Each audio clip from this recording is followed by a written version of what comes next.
இந்த நபியிடத்திலே அழகான முன்மாதிரி இருக்கிறது என்று அல்லாஹ் ரப்பல் ஆலமீன் சொல்லுகிறார். அல்லாஹ்வுடைய தூதர் நபிகள் நாயகம் ஸல்லல்லாஹு அலைஹி வஸல்லம் அவங்க ஒரு போர்க்களத்திற்கு செல்லும் போது 3 பேர் அந்த ஒட்டகத்துல ஊர்ல பிரிச்சு விடுவாங்கல்ல, அப்படி விட்டு வரும்போது நபிகள் நாயகம் ஸல்லல்லாஹு அலைஹி வஸல்லம் அவங்க வந்து என்ன செய்றாங்க, இறங்கி நடந்து அவங்க 2 பேரை மேல வச்சுக்கிட்டு நடந்து வர்றாங்க. ரசூலுல்லாஹ் நீங்க யாருன்னு சொல்லும்போது நபிகள் நாயகம் ஸல்லல்லாஹு அலைஹி வஸல்லம் சொன்னாங்க, எனக்கு திடகார்த்தமான ஆரோக்கியம் இருக்கிறது, பலம் இருக்கிறது. தன்னுடைய ஆரோக்கியத்தை பற்றி சகாபாக்களுக்கு தெளிவுபடுத்தினார்கள் என்கின்ற விஷயத்தை நம்ம ஹதீஸ்ல பார்க்கிறோம். அப்ப ரசூலுல்லாஹ் வாழும்போது அவங்களுடைய ஆரோக்கியத்துல எந்த குறைபாடும் இல்லாத அளவுக்கு அவங்களுடைய வாழ்க்கையை கழித்திருக்கிறார்கள் என்பது, நாம வாழும்போது நோயாளியா வாழ்ந்துட்டு இருக்க கூடாது. நோய் வந்தாலும் பெரிய கஷ்டம். நோயாளி மாதிரி என்னால எண்ணிக்க முடியலங்க, என்னால நடக்க முடியலங்க, என்னால போக முடியல, எனக்கு நவட்டி வைக்க முடியலங்க அப்படின்னு இருக்கக்கூடாது. என்னால முடியல அப்படிங்கிற ஒரு நிலைக்கு ஒரு மனிதன் தள்ளப்படுவானே, ஆனால் கொஞ்சம் கொஞ்சமாக பலகீனமாக மனிதனுடைய உடல் அமைப்பை பொறுத்த மட்டும் அதை இயக்கத்திற்கு உட்படுத்த வேண்டும். அதுக்கு பயிற்சி கொடுத்துக்கிட்டே இருக்கணும். உடம்பினுடைய அந்த தன்மை என்பது பயிற்சி கொடுத்து கொண்டே இருக்கணும். இந்த நோய்வாய்ப்பட்டு இருப்பாங்கல்ல, அவங்கள போய் நீங்க பாருங்க, பாத்தீங்கன்னா நமக்கு அப்பதான் தெரியும். நம்ம காலினுடைய மதிப்பு நமக்கு தெரியாது, நம்ம கையினுடைய மதிப்பு நமக்கு தெரியாது, நம்முடைய உடம்பு நம்முடைய தலை இதனுடைய மதிப்பு நமக்கு சும்மா இருக்கும்போது தெரியாது. ஏதாவது ஒரு ஜிஹெச் யாராவது நோய்வாய்ப்பட்ட நிலையில இருந்தாங்கன்னு சொன்னா அவங்கள போய் கொஞ்சம் பாருங்க, பார்த்தாதான் தெரியும். நம்ம காலினுடைய மதிப்பு நமக்கு தெரியும், நம்ம கையினுடைய மதிப்பு நமக்கு தெரியும், நம்ம உடலினுடைய அல்லாஹ் தந்திருக்கக்கூடிய அருட்கொடை, அல்லாஹ் தந்திருக்கக்கூடிய வளம் நமக்கு அப்பதான் புரியும். அல்லாஹ் நல்ல உடல் ஆரோக்கியத்தை கொடுத்திருக்கிறான் அப்படிங்கிற அந்த எண்ணம் வந்து எப்போ வரும் சொன்னா, இந்த நோயாளியை நலம் விசாரிக்கும் போது வரும். அகிலங்களை எல்லாம் படைத்து பராமரிக்கக்கூடியவனும் கண்ணியத்தின் அதிபதியும் புகழ் அனைத்திற்கும் சொந்தக்காரனாக இருக்கக்கூடிய எல்லாம் அல்ல அல்லாஹுவின் நல்லடியார்களே, அல்லாஹு ரப்புல் ஆலமீன் இந்த உலகத்தில் ஒரு வாழ்வதற்குண்டான அற்புதமான வாய்ப்பை அல்லாஹ் நமக்கு தந்திருக்கிறான். அதுல அல்லாஹு ரப்புல் ஆலமீன் சொல்லும்போது ஃபபிஐய ஆலாயி ரப்பிக்குமா துகத்திபான், அல்லாஹுடைய அருட்கொடைகளில் எதனை நீங்கள் பொய்யென கருதுகிறீர்கள் என்று அல்லாஹ் ரப்புல் ஆலமீன் கேட்கிறான். அல்லாஹ் இந்த உலகத்தில் வாழ்வதற்கு ஏராளமான அருட்கொடைகளை நமக்கு தந்திருக்கிறான். இந்த உலகத்தில் உள்ள ஒவ்வொரு விஷயங்களையும் பார்த்தால் நிறைய அருள் நமக்கு வழங்கப்பட்டிருக்கிறது. நம்ம பிறந்தது ஒரு அருள் தான், நாம் வாழ்ந்து கொண்டிருப்பது ஒரு அருள் தான். வாழ்ந்து கொண்டிருக்கக்கூடிய இந்த காலகட்டத்திலேயே ஏராளமான செல்வங்களை அல்லாஹ் ரப்பல் ஆலமீன் தருகிறான், அதுவும் ஒரு அருள் தான். இப்படி ஏராளமான அருட்களை வந்து மனித சமுதாயத்திற்கு அல்லாஹ் ரப்பல் ஆலமீன் வழங்கக்கூடிய விஷயத்தை நம்ம பார்க்கிறோம். இந்த அருட்கொடைகளுக்கு நன்றி செலுத்த வேண்டிய கடமையும் நமக்கு இருக்கிறது. அல்லாஹுடைய பூமியில தான் நம்ம வாழ்ந்து கொண்டிருக்கிறோம், அல்லாஹுடைய அருளை தான் நம்ம பெற்றுக்கொண்டிருக்கிறோம், அவன் படைத்த பொருட்களை தான் நம்ம உண்டு கொண்டிருக்கிறோம். இப்படி உண்டு கொண்டு அனுபவித்து கொண்டிருக்கக்கூடிய நாம அல்லாஹுடைய அருட்கொடைகளை நம்ம நினைத்து பார்த்து அல்லாஹுக்கு நன்றி செலுத்தக்கூடிய ஒரு தன்மையை நம்ம வளர்த்து கொள்ள வேண்டும். அதில் நபிகள் நாயகம் ஸல்லல்லாஹு அலைஹி வஸல்லம் அவர்கள் மனிதர்களுக்கு அல்லாஹ் வழங்கி இருக்கக்கூடிய 2 விதமான ஒரு அருட்கொடைகளை, அதாவது நியமத்தானி 2 அருட்கொடைகளை அல்லாஹ் ரப்பல் ஆலமீன் வழங்கின விஷயத்துல நிறைய பேர் ஏமாற்றப்படுகிறார்கள் என்று நபி ஸல்லல்லாஹு அலைஹி வஸல்லம் அவங்க சொல்லக்கூடிய விஷயத்தை பார்க்கிறோம். ஒன்று, ஒரு மனிதனுடைய வாழ்க்கையில ஆரோக்கியம், இன்னொன்று ஓய்வு. இந்த 2 விஷயத்திலையும் மனிதர்கள் ஏமாற்றப்படுகிறார்கள் என்று நபிகள் நாயகம் ஸல்லல்லாஹு அலைஹி வஸல்லம் அவர்கள் சொல்லக்கூடிய விஷயத்தை பார்க்கிறோம். அது ஏமாற்றப்படுறது, பொழுதுபோக்காக இருக்கிறது, அந்த அருட்கொடைகளை பற்றி விளங்காம இருக்கிறது, புரியாம இருக்கிறது, அப்படின்னு நிறைய விஷயங்கள் உள்ள அடங்கி இருக்கிறது. அல்லாஹ்வுடைய அருட்கொடைகளை நம்ம பார்த்துன்னு சொன்னா நிறைய பேர் எதை சொல்லுவாங்கன்னா, காசு பணத்தை தான் வந்து அருட்கொடைம்பாங்க. காசு இருக்கிறது, பணம் இருந்துன்னு சொன்னா அது வந்து சுலைமான் அலைஹிஸ்ஸலாம் அவர்களுக்கு வழங்கப்பட்ட மாதிரி ஒரு பெரிய செல்வம், காசு இருந்துச்சு, ரொம்ப விஷயமா இருந்துச்சு சொன்னா, ஹாதா மின் ஃபர்லி ரப்பி, இது என் இறைவனின் அருட்கொடை என்று காசு பணத்தை மட்டும்தான் நம்ம பெரும்பாலும் உலகத்தில் அதிகமான மக்களுடைய எண்ணங்கள் எப்படி இருக்குன்னு சொன்னா அதுதான் அருட்கொடைன்னு விளங்கி வச்சிருக்கிறாங்க. அப்படி அது அருக்குடைலாம் ரசூல்லா அது சொல்லியிருப்பாங்கல்ல. ரசூல்லா அந்த அருளை சொல்லும் போது என்ன சொன்னாங்கன்னா, அது ஒரு சோதனைன்னு சொல்லியிருக்கிறாங்க. காசும் பெண்ணு இதெல்லாம் ஒரு சோதனை, இந்த உலகத்தினுடைய சோதனை அப்படின்னு சொல்லியிருக்கிறாங்க. அதுக்குன்னு அருள் இல்லைன்னு அர்த்தம் கிடையாது. காசு அருள் தான், பணம் அருள் தான். ஆனால் அல்லாஹ் குர்ஆன்ல சொல்லும் போது ஃபபியையி ஆலாயி ரப்பிக்குமா துகதிபான், அல்லாஹ்வுடைய அருக்குடையில எதனை நீங்கள் பொய்யென கருதுகிறீர்கள் அப்படின்னு கேட்கிறான். அப்ப நிறைய அருக்குடைகளை அல்லாஹ் விளங்கி இருக்கிறான்னு தானே அர்த்தம் இருக்கிறது. அப்ப நபிகள் நாயகம் ஸல்லல்லாஹு அலைஹி வஸல்லம் அவங்க சொல்லக்கூடிய விஷயத்துல 2 அருக்குடைகளை பத்தி சொல்லுகிறார்கள். ஒன்னு ஆரோக்கியம் அப்படின்னு ஒரு அருக்குடை. இந்த ஆரோக்கியத்தை பத்தி நம்ம இஸ்லாமிய சமுதாயம் நம்ம அதுல பெரிய அளவுல ஒரு ஈடுபாடு, ஒரு அக்கறை, ஒரு இதெல்லாம் காட்டுறது ரொம்ப ரொம்ப குறைவான ஒரு விஷயம்தான். உடலுடைய ஆரோக்கியம் என்பது அவசியமான ஒன்று. ஆனா அதுல ரொம்ப கவனம் செலுத்துறவங்க ரொம்ப ரொம்ப குறைவான மக்களை தான் நம்ம பார்க்க முடிகிறது. அதனால நிறைய நோய்வாய்ப்பட்ட ஒரு நிலையில் இருக்கும்போது அவர்களுடைய அந்த நிலைகள் எல்லாம் பார்த்தீங்கன்னா ரொம்ப ஆடி போயிடுவாங்க. மருத்துவர் சொல்லுவார் 5 லட்சம் ஆகும், 10 லட்சம், உங்களுக்கு கிட்னி ஃபெயிலியர் ஆகிடுச்சு, உங்களுக்கு டயாலிசிஸ் பண்ணணும், அது பண்ணணும், இது பண்ணணும், உங்களுக்கு கேன்சர் விட்டது, உங்களுடைய உடல் உள்ள இந்த பார்ட்டு போயிடுச்சு, அந்த பார்ட்டு போயிடுச்சு அப்படின்னு சொல்லும் போதுதான் அப்ப இவ்வளவு பெரிய அருக்குடைகளை எல்லாம் நமக்கு வழங்கியிருக்கிறானா அப்படின்னு நமக்கு தெரியும். அதுதான் என்ன செய்றாங்கன்னா, அது ஒரு தங்கத்தை விட மதிப்பு மிக்க பொருட்கள் நம்முடைய உடல்ல இருக்கிறது. ஒரு கதையா சொல்லுவாங்க. ஒருத்தர் தற்கொலை செய்வதற்காக சென்றாங்க. அப்ப தற்கொலை செல்வதற்காக செல்லும் போது, என்னடா நீ ஏன்டா தற்கொலை செய்யற அப்படின்னு ஒருத்தர் கேட்டாராம். அப்ப என்கிட்ட ஒண்ணுமே கிடையாது, எல்லாம் லாஸ் ஆகி எல்லாம் நஷ்டமாயி வாழ்றதுக்கு எனக்கு பிடிக்கல, இந்த உலகத்துல வாழ்றதுக்கு உண்டான எந்த ஒரு விஷயத்தையும் என்கிட்ட இல்லை அப்படின்னு தாழ்வு மனப்பான்மைய உச்சகட்டத்தில் சென்று தற்கொலை செல்வதற்காக சென்றவனிடத்திலே ஒருவன் கேட்டானாம், சரி நீ தற்கொலை செய்யல, உன் கிட்னியை மட்டும் எனக்கு கொடுத்துரு அப்படின்னு கேட்டிருக்கிறார். அதனுடைய மதிப்பு என்ன அப்படின்னா, அதுக்கு உனக்கு எத்தனை லட்சம் வேணாலும் தர, உன் கிட்னியை மட்டும் கொடு, நீ தற்கொலை நீ சாவதானே போற, சாவக்கூடிய உனக்கு இருக்கக்கூடிய அந்த கிட்னியை கொடு, அதை கொடு, இதை கொடுன்னு உடலில் உள்ள அந்த விஷயங்களை சொல்லும் போது, இவ்வளவு மதிப்பு மிக்க பொருளை நான் சுமந்திருக்கிறேனா என்று அந்த தற்கொலை முடிவை எடுத்தவன் அதிலிருந்து விலகினான் என்று ஒரு செய்தியை சொல்லக்கூடிய விஷயத்தை பார்க்கிறோம். ஆனா உண்மையிலே அல்லாஹ் நமக்கு அப்படிதான் வழங்கி இருக்கிறான். ஒவ்வொரு மனிதர்களுக்கும் அல்லாஹ் ரப்பல் ஆலமீன் அற்புதமான ஆரோக்கியமான உடலை வழங்கி இருக்கும் போது அதுல என்ன செய்வாங்கன்னா, அதுல ஒரு கவனமே செலுத்த மாட்டாங்க. ஆரோக்கியமா இருக்கும் போது தொழுகலாம்ல, ஆரோக்கியமாக இருக்கும் போது நோன்பு வைக்கலாம்ல, ஆரோக்கியமாக இருக்கும் போது 4 தாவா பணி பண்ணலாம்ல, ஆரோக்கியமாக இருக்கும் போது பெற்றோரை பராமரிக்கலாம்ல, ஆரோக்கியமாக இருக்கும் போது 4 பேருக்கு நல்ல உதவிகளை செய்வதற்குண்டான வாய்ப்புகள் உடல் ரீதியாக நமக்கு இருக்கிற அந்த காலகட்டத்தை ஏராளமான பேர் வீணடிக்கக்கூடியவர்களாக இருப்பதை பார்க்க முடிகிறது. அதாவது நம்முடைய உடல் என்பது ஒரு ஆரோக்கியமான ஒரு விஷயம். அது ஒரு எல்லா நேரத்திலையும் இருப்பதெல்லாம் சொல்ல முடியல. பார்த்தீங்களா, ஒரு குறிப்பிட்ட வயசுக்கு பிறகு என்ன ஆயிருது, பலகீனமான நிலையை மனிதன் அடைந்து விடுகிறான். அதுதான் அல்லாஹ் குர்ஆன்ல சொல்லும் போது, இந்த உலகத்தினுடைய வாழ்க்கைக்கு உதாரணம் ஒரு மரத்துக்கு ஒப்பானது. இந்த உலகத்தினுடைய வாழ்க்கைக்கு உதாரணம் ஒரு மரத்துக்கு ஒப்பானது. அது என்ன ஆகுது, அப்படி வளர்ந்து குருத்துகளை விட்டு ஒரு ஸ்ட்ராங் நிலையை அடைகிறது இல்லையா. அதுக்கு பிறகு என்ன அப்படின்னு சொன்னா, வயோதிக நிலையை அடைந்து அப்படி பழுத்து அப்படி காஞ்சி ஒண்ணுமில்லாம ஆகிவிடுகிறது. இது மாதிரியான ஒரு நிலைதான் மனிதனுடைய வாழ்க்கையும் அப்படிதான் இருக்கிறது. சின்ன வயசுல இருந்து ஒரு வாலிப வயசை அடைகிறான். இந்த வாலிப வயசை அடைந்து வயதான தன்மையை அடைந்து அப்புறம் மரணம் என்ற ஒரு நிலைக்கு தள்ளப்பட்டு விடுகிறான். இதுல யாருமே விதிவிலக்கு கிடையாது.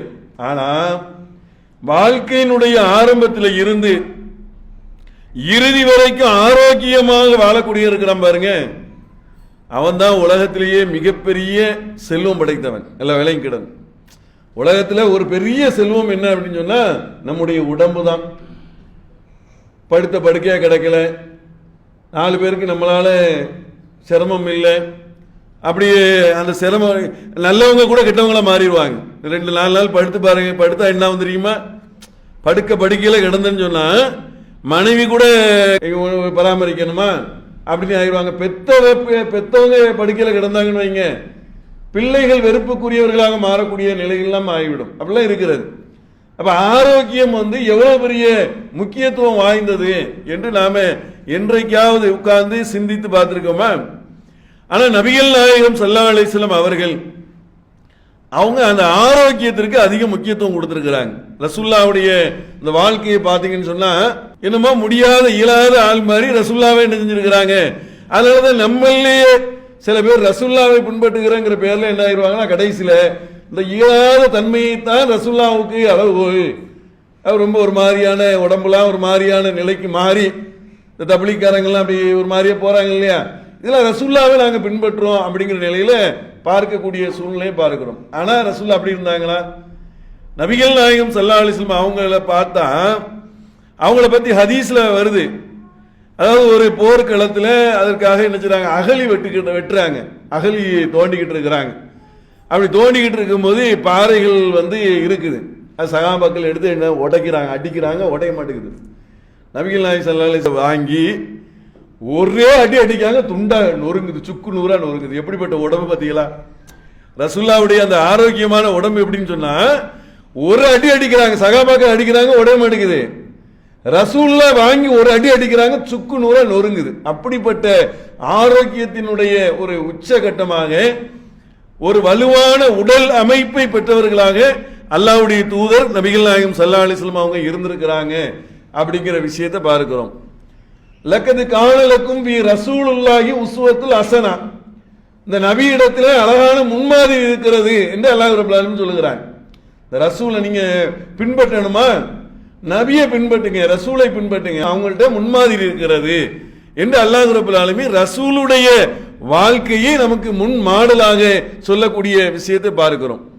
அல்லாஹ்வுடைய தூதர் நபிகள் நாயகம் ஸல்லல்லாஹு அலைஹி வஸல்லம் அவங்க ஒரு போர்க்களத்திற்கு செல்லும் போது 3 பேர் என்ன செய்யறாங்கன்னா அந்த ஒட்டகத்துல ஊர்ல பிரிச்சு விடுவாங்கல்ல, அப்படி விட்டு போது நபிகள் நாயகம் ஸல்லல்லாஹு அலைஹி வஸல்லம் அவங்க என்ன செய்றாங்க, இறங்கி நடந்து அவங்க 2 பேரை மேல வச்சுக்கிட்டு நடந்து வர்றாங்க.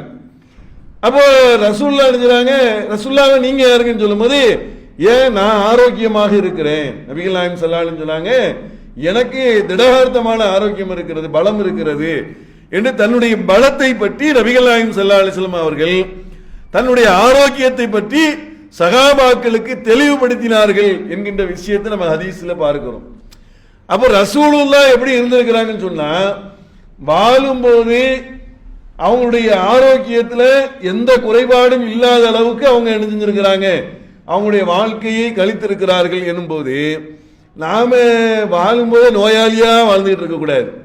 என்ன ஒரு நோயாளியை பார்த்து நோய் வந்தாலும் பெரிய கஷ்டம், நோயாளி மாதிரி என்னால எந்திக்க முடியலங்க, என்னால நடக்க முடியலங்க, என்னால போக முடியல, எனக்கு நவட்டி வைக்க முடியலங்க அப்படின்னு இருக்கக்கூடாதான். என்னைக்கு நம்மளால இயங்க முடியவில்லை என்று ஒரு நிலை வந்துச்சோ அது டெத்துக்கு சமமான ஒரு நிலைக்கு வந்துடும். நம்ம இயங்க முடியல, ஒரு பொருளை தூக்க முடியாது, என்னால முடியல அப்படிங்கிற ஒரு நிலைக்கு ஒரு மனிதன் தள்ளப்படுவானே, ஆனால் கொஞ்சம் கொஞ்சமாக பலகீனமாயிருக்கும். வாகனமோ ஏதோ பயன்படுத்தினாவே அதுல ஒரு நன்மை இருக்கும், அப்படியே விட்டுட்டீங்க வைங்க துருப்பிடிச்சு ஒன்னும் இல்லாம போயிடும். அதேதான் மனிதனுடைய உடல் அமைப்பை பொறுத்த மட்டும் அதை இயக்கத்திற்கு உட்படுத்த வேண்டும், அதற்கு பயிற்சி கொடுத்துக்கிட்டே இருக்கணும். உடம்பினுடைய அந்த தன்மை என்பது பயிற்சி கொடுத்து கொண்டே இருக்கணும். இந்த நோய்வாய்ப்பட்டு இருப்பாங்கல்ல அவங்கள போய் நீங்க பாருங்க, பார்த்தீங்கன்னா நமக்கு அப்பதான் தெரியும் நம்ம காலினுடைய மதிப்பு நமக்கு தெரியாது, நம்ம கையினுடைய மதிப்பு நமக்கு தெரியாது, நம்முடைய உடம்பு நம்முடைய தலை இதனுடைய மதிப்பு நமக்கு சும்மா இருக்கும்போது தெரியாது. ஒரு கேஎம்சி ஏதாவது ஒரு ஜிஹெச் ஏதாவது ஒரு மருத்துவம் ஏதாவது ஒரு யாராவது நோய்வாய்ப்பட்ட நிலையில இருந்தாங்கன்னு சொன்னா அவங்கள போய் கொஞ்சம் பாருங்க, பார்த்தாதான் தெரியும் நம்ம காலினுடைய மதிப்பு நமக்கு தெரியும், நம்ம கையினுடைய மதிப்பு நமக்கு தெரியும், நம்ம உடலினுடைய அல்லாஹ் தந்திருக்கக்கூடிய அருக்கொடை, அல்லாஹ் தந்திருக்கக்கூடிய வளம் நமக்கு அப்பதான் புரியும். அல்லாஹ் நல்லா நமக்கு தந்திருக்கிறான், உடல் ஆரோக்கியத்தை கொடுத்திருக்கிறான் அப்படிங்கிற அந்த எண்ணம் எப்போ வரும்னு சொன்னா இந்த நோயாளியை நலம் விசாரிக்கும் போது வரும். ரசூலுல்லாஹ் அதனால என்ன சொன்னாங்க, நோயாளியை நலம் விசாரிங்க, ஜனாசாவை பின்தொடர்ந்துங்க, ஏழைகளுக்கு உணவளிங்க, நோம்பு வைங்க இப்படின்னு சொல்லிட்டு இதெல்லாம் செஞ்சவங்க சொர்க்கத்தினுடைய வாசல்ல அதற்கு ஸ்பெஷலான வாசல் இருக்கிறது, அவர்கள் செல்வார்கள் போது அதுல அபூபக்கர் சித்திக் ரலியல்லாஹு அவர்கள் இது அனைத்தையும் ஒருங்கே செய்தவர்கள் நிலையை நம்ம பார்க்கிறோம். அப்போ நோய் வாய்ங்கிறது படுறதுக்கு அவங்கள மட்டும் பார்க்கறது இல்லை, நமக்கு அல்லாஹ்வுடைய அருள் கிடைக்கும், நல்ல விளங்கிடும்.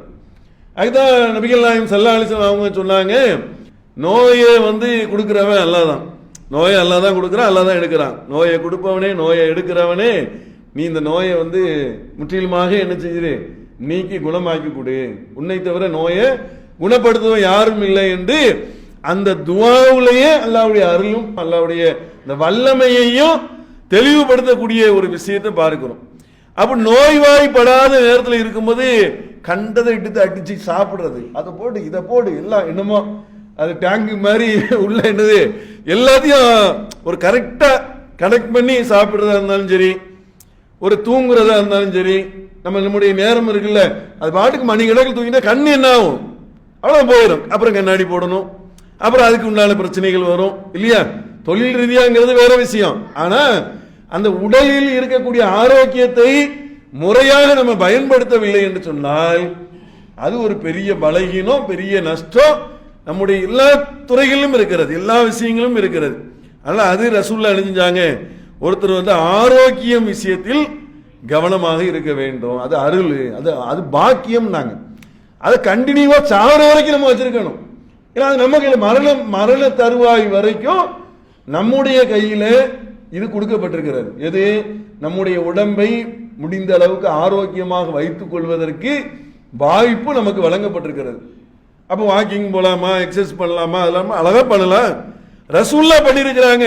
நபிகள் நாயகம் ஸல்லல்லாஹு அலைஹி வஸல்லம் அவர்கள் அன்னை ஆயிஷா ரலியல்லாஹு அன்ஹா அவர்களிடத்திலே சொல்கிறார்கள், ஆயிஷாவே ஓட்டப்பந்தயம் வைப்போமான்னு கேட்கிறாங்க.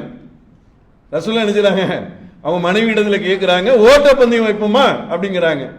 சரி ஓட்டப்பந்தயம் பண்ணு, ஓட்டப்பந்தயம் ரெண்டு பேருக்கும் ஓட்டப்பந்தயம் நடக்குது. ஓட்டப்பந்தயத்தில் முதல்ல யார் செஞ்சுட்டாங்கன்னா ஆயிஷா ரலியல்லாஹு அவங்க செஞ்சுட்டாங்க. இந்த ஓட்டப்பந்தயத்தில் அவங்க செஞ்சுட்டாங்க, ரசூலுல்லாஹ் பின் வாங்கிட்டாங்க.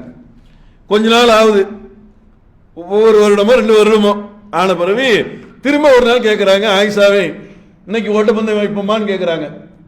ரசூலுல்லாஹ்வுடைய வயசு என்ன, அப்படியே ஓட்டப்பந்தயத்துக்கு ரசூலுல்லாஹ் நினைச்சாங்க, அவங்கள்ட்ட கேட்கிறாங்க. வைப்போம் அப்படின்னு ஓட்டப்பந்தயம் திரும்பவும் நடக்குது.